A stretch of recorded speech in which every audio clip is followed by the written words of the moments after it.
Wala kaming kuryente. Since when? What time? 8 o'clock. 8 o'clock? Morning. In the morning, yeah. Because, okay. Until 1 p.m., right? Yeah. 8 to 1 p.m. wala kaming, guys. Walang internet, walang kuryente, hindi kami makapagluto. Yung aming panluto is kuryente. Tubig, meron naman kasi nakasiparit yung pangligo namin. So, at least nakapagpainit doon.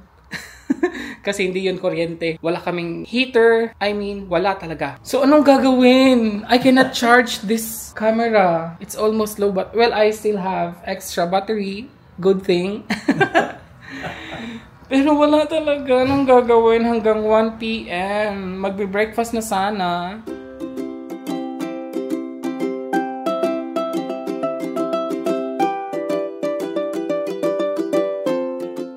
And then, yeah, I think you have to buy bread outside. But coffee, how can we make it? How can we do it? O da imbikiray kan man coffee kaufen. But maybe there's also no electricity, and the store's closed because they don't have. Yan, aber normalerweise, die haben vielleicht Generator oder so. Ja, kann man fragen.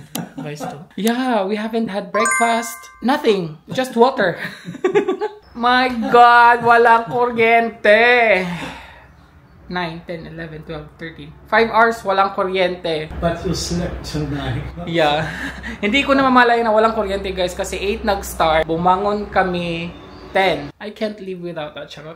Kasi 5 hours lang naman. And what can I do? Nothing else. I wanted to cook actually the banana Q actually. Mag-banana Q sana ako today, pero okay lang kasi 1:30. Okay pa naman yun. Wala pa rin kaming kuryente anyways. Mga 2.5 hours pa. So while waiting daw, si partner is busy kasi itong cabinet na to, guys. I mean, itong cabinet na to, mawawala to siya. So this book will transfer there.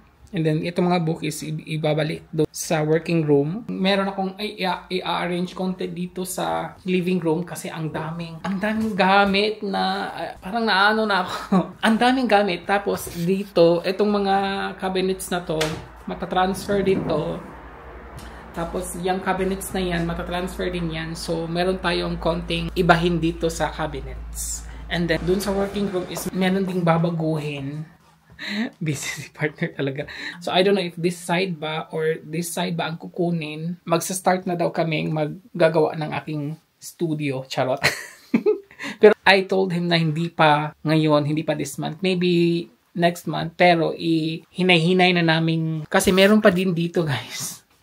Meron pa dito. So, di ba? Ito sa may namin sa may corridor, matatanggal din to siya. Itong mga book at saka itong cabinet matatanggal siya. Yung isang cabinet na dyan, itong cabinet na empty is mapupunta siya dito. Mapupunta siya dyan. Ang ilalagay ko doon sa cabinet na yon is etong mga nagsisiksikan ko na bags. Yan, nagsisiksikan sila dyan. Ang kalat pa, di ba?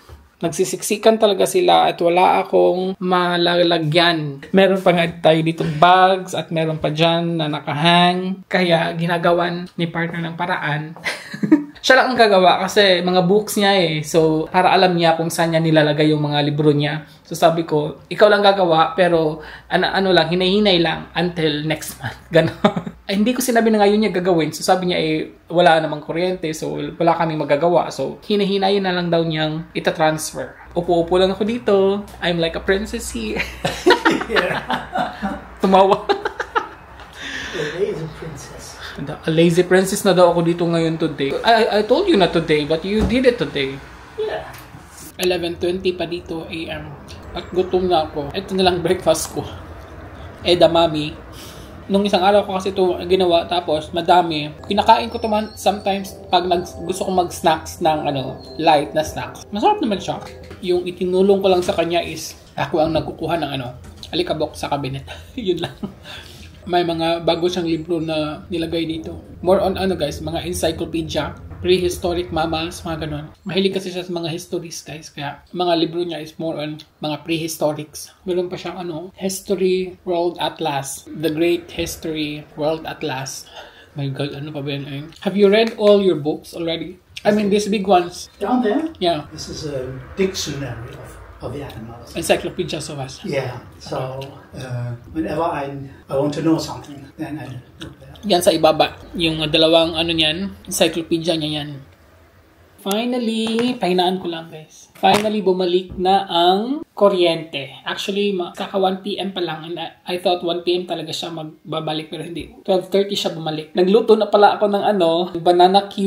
Ibang kulay niya. Ewan ko, bakit? Siguro sa sa banana. Ito kay partner, 3 lang sa kanya kasi hindi naman siya masyado kumakain ng pag maraming oil. Ewan ko ba't ganitong naging kulay niya. Yeah, and meron din ako ditong Dunkin Donuts. Ano to guys? Kahapon, nung naghanap ako ng bag, sumaglit din pala kami sa donut. Tapos may tira pang 2. Hindi ako nakapag-vlog kung na nagluto ako ng banana Q kasi low bat yung camera. Nag-charge ako habang ako nagluluto. Ang bilis lang guys. Full na siya. Na-charge ko siya mga 10% to siya ko siya na-charge. Tapos less than 20 minutes puno na agad yung ating DJI Osmo Pocket 3. Ang bilis lang niyang mapuno, as in, talaga. Fast charging din kasi yung Osmo guys, kaya isa sa factor na kaya ko siya binili. Look at this, our banana Q. Bango banana Q, yung banana Q talaga. Yung banana talaga same sa atin, pero I don't know from which country to na banana guys kasi ang liit. Wait lang. Akala ko naligo, hindi pa pala siya naligo eh. Meron pa pala siyang ginagawa sa sa library. Sa library. Yeah, kasi itong bahay namin guys, bahay/library din kasi to, 'di ba? Ang dami niyang libro. Tapos na siyang mag-transfer ng mga empty na siya. Pero diyan na muna siya and this one, 'di ba? Etong cabinet na to, dito ko siya ilalagay. Diyan ko siya ilalagay. 'Yun ang plano. Pero hindi pa talaga, parang siguro tomorrow. Kasi may day off pa naman ako tomorrow. So, we will see. Ang kulay niya talaga ibang-iba. Red. Brown sugar naman yung ginamit ko. Mamaya pa daw niya kakainin yung sa kanya kasi mainit pa. Mainit pa din naman talaga.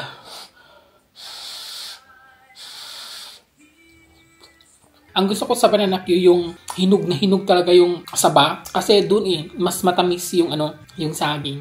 Gusto ko. Kaya hinog na hinog siya.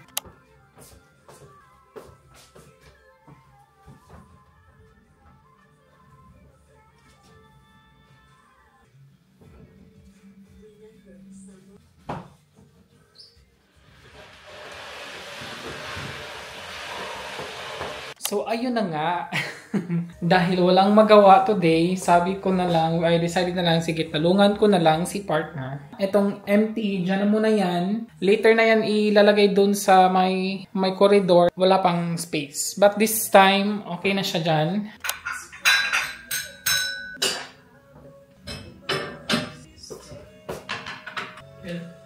Sure, yeah.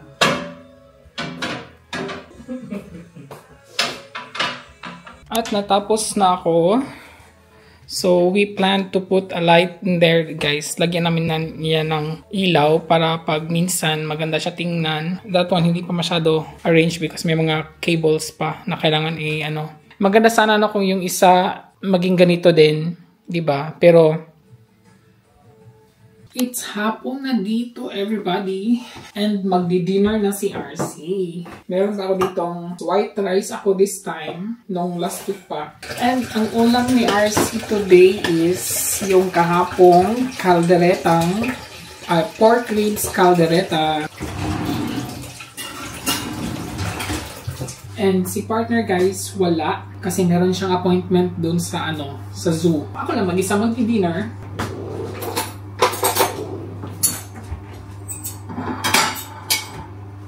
Excited ako sa aking caldereta. Kahapon na-try ko to and then, ang sarap.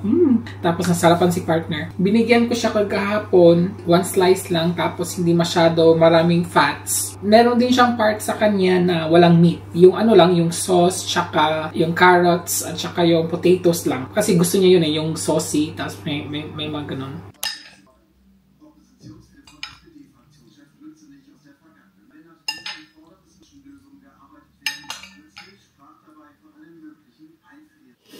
Sarap ng ating dinner guys, my god. Medyo malambot din to kasi pinakuluan ko tong todo-todo.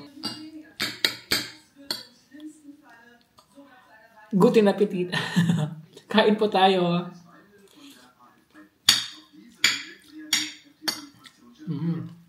Para akong galing sa fiesta nito.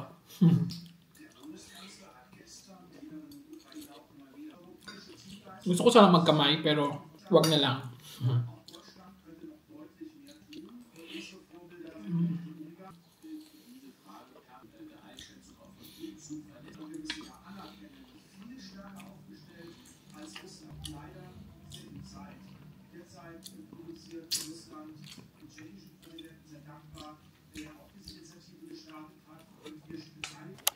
So, ayan na po ang ating araw for today. Doon po nagtatapos ang ating vlog for today. Maaga pa po dito actually. Magsi 6 PM pa dito. Pero mag-i-edit ako guys. Kailangan ko mag-edit. Meron ako mga few videos na kailangan kong i-edit kasi next week busy ako work. And wala ako masyadong day off next week. So kaya nag-i-edit ako ng marami para meron tayong pang-upload next week. Kahit na wala, hindi ako mag-vlog next week. So guys, again, thank you po so much for watching. And please, don't forget to like this video. And of course, guys, ang hindi pa nakasubscribe, subscribe na po kayo. And thank you po for subscribing sa mga new subscribers. Again, thank you po so much. Yun po. Subscribe na po kayo. Just click the subscribe button. And of course, bell button naman para kayo ma-notified every time meron tayong new uploads. Thank you po again. And until in my next vlog, everybody, ingat. Cheers!